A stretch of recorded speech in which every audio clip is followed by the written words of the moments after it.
नियम है कि वो मेरा आराध्य समुद्र मेरे को अपने अंदर मिला लिया, किंतु सूर्य की अग्नि जब तपेगी तो यहाँ से वाष्प बन करके फिर उठना पड़ेगा और उठ करके फिर उसी पहाड़ पर मैं जा करके फिर गिरूंगा और फिर वहां से मैं अपनी यात्रा शुरू करूंगा। मनुष्य जो होता है वह भी इस पानी की तरह से अपनी यात्रा को करता है। ये बात मैंने ये दृष्टांत इसलिए दिया कि हम लोग इस बात को अच्छी तरह से समझने की कोशिश करें कि हमारा जो उद्देश्य है वो है इस संसार के अंदर अपने धर्म, अर्थ, काम और मोक्ष की तरफ जाने का।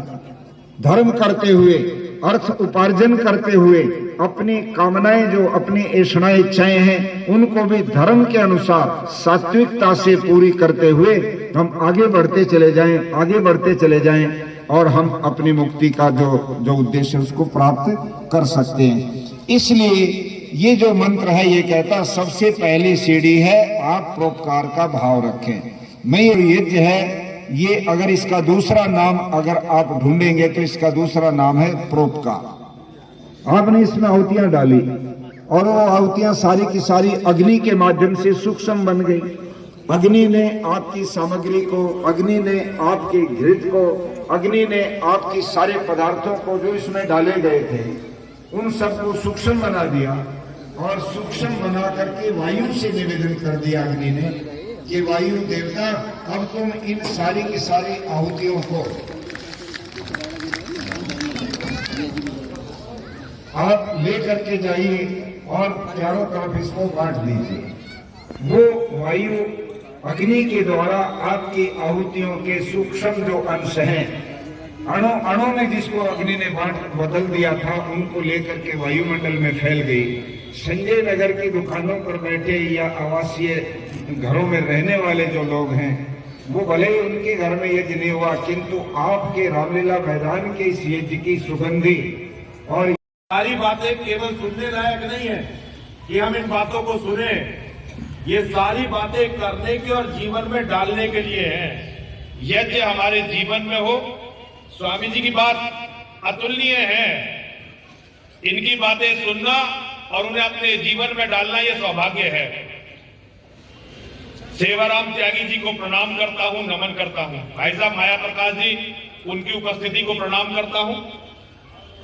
महर्षि दयानंद सरस्वती जी के महायज्ञ में जितने भी आप लोग सम्मिलित हैं, इस यज्ञ में सम्मिलित होना आपका सौभाग्य है।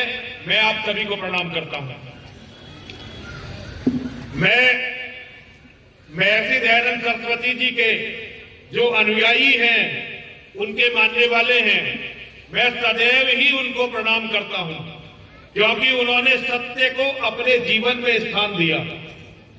महर्षि दयानंद सरस्वती जी केवल एक महर्षि नहीं है।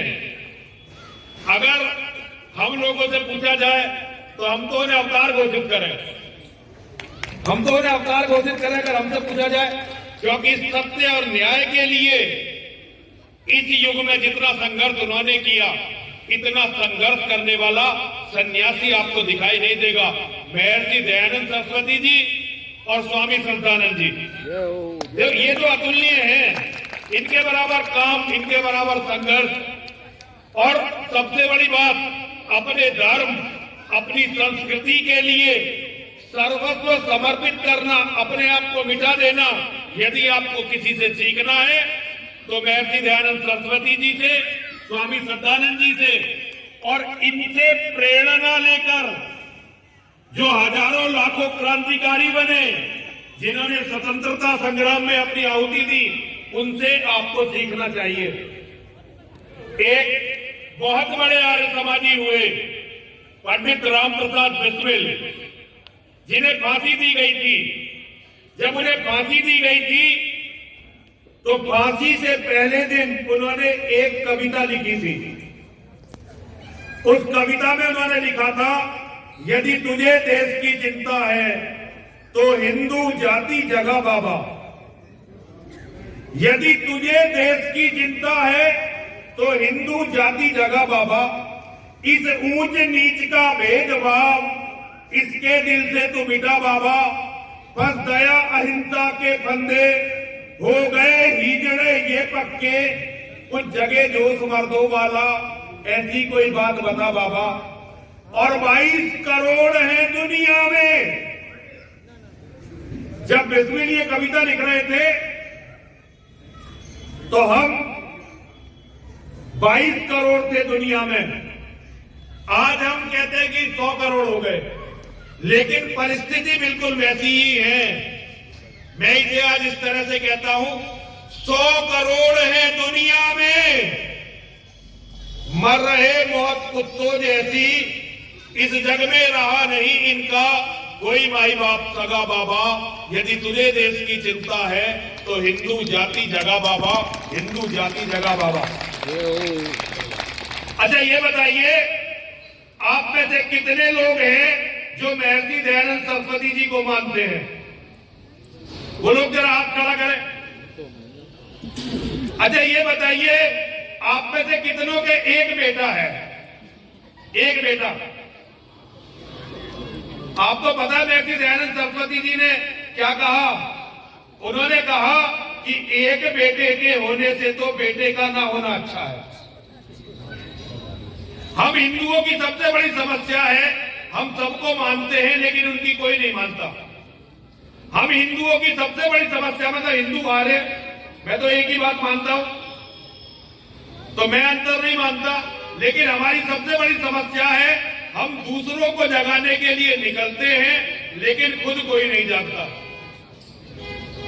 हमें सबको दूसरों को जगाना है। किसी से पूछो कि भाई तुम कृष्ण के भक्त हो? हाँ जी कृष्ण के भक्त हैं, लेकिन कृष्ण ने तो अपने परिवार को बचाने के लिए पूरी दुनिया को समाप्त करने का प्रयास किया था। नहीं जी, बस हम भक्त इसलिए हैं कि हम कृष्ण का नाम लेकर नाचते गाते हैं, कृष्ण का नाम लेकर महिलाओं को नचाते हैं और कृष्ण का नाम लेकर खुश रहते हैं। बस ये है भक्त। लोग राम के भक्त हैं, हम जी राम को बहुत मानते हैं। अरे राम ने अपनी पत्नी के स्वाभिमान के लिए लंका जैसे साम्राज्य का ध्वंस कर दिया था।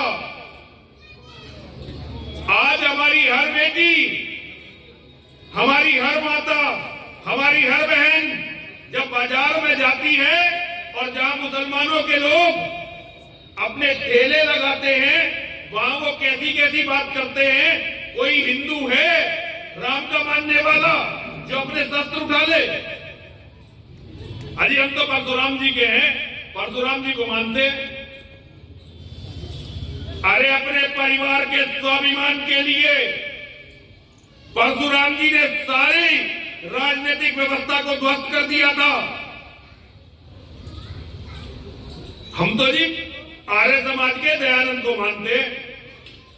दयानंद ने आजादी के लिए, दयानंद ने सनातन को बचाने के लिए अपना बलिदान दिया, सत्य के लिए लड़ते हुए। तुम दयानंद को जितना मानते हो उससे ज्यादा दयानंद की मानो। जितना कृष्ण को मानते हो ना, उससे ज्यादा कृष्ण की मानो। जितना राम को मानते हो ना, उससे ज्यादा राम की मानो। और दूसरों को जगाने वाले यदि खुद जाग जाए तो सनातन की सारी समस्याएं खत्म हो जाएगी। राम प्रसाद बिस्मिल, स्वामी श्रद्धानंद जी या महर्षि दयानंद सरस्वती, ये ईश्वरीय आत्माएं, ईश्वरीय अंश इसलिए हमारे पूजनीय नहीं है कि इन्होंने कुछ सिद्धांत गढ़े हैं। ये इसलिए पूजनीय है कि इन्होंने सत्य सिद्धांत वेदों से खोजे और उन सत्य सिद्धांतों के लिए अपना जीवन समर्पित कर दिया। और आज हम क्या कर रहे हैं? इतना पागलपन हिंदुओं में हो गया है। और चाहे हिंदू अपने आप को आर्य समाजी कहे, चाहे हिंदू कहे, चाहे सिख कहे, है एक जैसे ही। एक एक बेटा, एक एक बेटा। मैं ये कहना चाहता हूं, जो माँ बाप एक बेटा पैदा करते, बेटियों की गिनती नहीं होती, हालांकि बेटियां बहुत प्यारी होती हैं, लेकिन यहां गिनती बेटों की चलती है। वे माँ बाप जो अपने घर में एक बेटा पैदा करते हैं, मैं ये मानता हूं कि वे नाग और नागिन जैसे होते हैं। जैसे नाग नागिन बच्चे पैदा करके खा जाते हैं ना, ऐसे ही एक बेटे के माता पिता अपने वंश के विनाश के जिम्मेदार होंगे। और यहां सबसे पूछ लेना, ज्यादातर तुमने यही काम कर रखा होगा। तुम्हारे घरों में एक एक ही बेटे होंगे। ठीक है रे। अपना विनाश जिस कौम ने अपने आप लिखा, उस कौम का नाम है हिंदू कौम। बड़े बड़े लोग आए समझाने के लिए, लेकिन हमने थोड़े दिनों में उनकी मूर्ति बनानी शुरू कर दी, मानी उनकी कुछ नहीं। हमने दयानंद सरस्वती के संघर्ष को भुला दिया, हमने स्वामी सदानंद के संघर्ष को भुला दिया। अरे कितने बलिदान दिए इन लोगों ने, केवल सत्य के लिए, केवल न्याय के लिए, केवल धर्म के लिए लड़ते हुए इन्होंने अपना पूरा जीवन निकाल दिया। ये लोग चाहते तो सारे जीवन इनकी पूजा करने वाले पैदा हो जाते, लेकिन इन्होंने अपनी पूजा नहीं करवाई, इन्होंने धर्म का असली रास्ता दिखाया। मैं दयानंद के शिष्यों से ये कहता हूं, अगर हम देवी के मानने वाले धर्म की रक्षा के लिए कुछ नहीं करते तो कोई बात नहीं, हमारे तो हजारों साल पहले हुए थे जो बता कर गए। शंकराचार्य जी को भी अगर याद करें तो हजारों साल हो गए, लेकिन दयानंद को गए अभी जमाना नहीं बीता, श्रद्धानंद को गए अभी जमाना नहीं बीता, और एक बड़ी लंबी परंपरा है। और ये देश केवल अगले 10 सालों में इस्लामिक होने जा रहा है। केवल 10 सालों में 99% चांस है कि 2019 में भारत को पहला मुसलमान प्रधानमंत्री मिले। और अगर कोई बहुत बड़ी देव की कृपा हो गई, जिसे हम लोग मूर्ति पूजक मां और महादेव की कृपा मानते हैं, आप लोग इसे परमात्मा की कृपा कह सकते हैं, तो ये घटना केवल 24 तक रुकेगी अगर स्थितियां यही रही। और एक बार भारत का प्रधानमंत्री यदि मुसलमान बना तो केवल अगले 20 सालों में, बिल्कुल अंकल जी मेरी बात खत्म हो गई थी, और इसका दोष केवल उन माता पिताओं का है जिन्होंने एक एक बेटा पैदा किया। अगर बचना चाहते हो तो आगे के लिए अपने बच्चों को समझाओ कि एक बेटा तो किसी दुश्मन के घर में भी नहीं होना चाहिए, और कोई रास्ता नहीं है। अपने परिवारों को मजबूत कर लो, अपने परिवारों को बचा लेना। बड़ी बात करने का कोई महत्व नहीं होता। हम रात बात तो दुनिया की और ब्रह्मांड की करते हैं, लेकिन बचा अपने मंदिर, अपने परिवार को नहीं पाते। इस बीमारी से बचो। जो मैंने कुछ गलत कहा हो, किसी को बुरा लगा हो तो क्षमा चाहता हूं, कहा बिल्कुल सच है। अंकल जी सेवाराम जी का बहुत बहुत धन्यवाद, उन्होंने मेरी बकवास सुनने के लिए मुझे समय दिया, और आप लोगों ने भी सहन कर लिया। आप सभी को बहुत बहुत धन्यवाद। मुझे किसी ने बुलाया नहीं था यहाँ पे, केवल सेवाराम त्यागी जी के अतुल्य पराक्रम को प्रणाम करने के लिए मैं वहां दर्शक दीर्घा का मैं बैठा था। जबरदस्ती मुझे ले आए और बोलने के लिए भी कहा, तो ले लो प्रसाद। जय